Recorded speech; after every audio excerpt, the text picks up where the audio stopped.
So narito ang ating ikalawang Muay Thai techniques tutorial, breaking bone.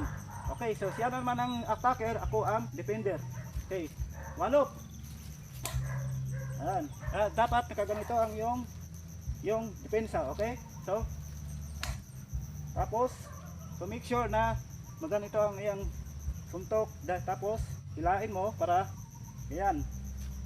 Paghila niyan, bam. Okay, so yan na po. Okay, sunod. Ganyan. Okay, walop. Tapos hila. Hila. At okay. Okay. Tapos okay, yan ako ate. Okay. Yan ang aming breaking bone techniques ng Muay Thai. So salamat po sa inyo nood. Baw.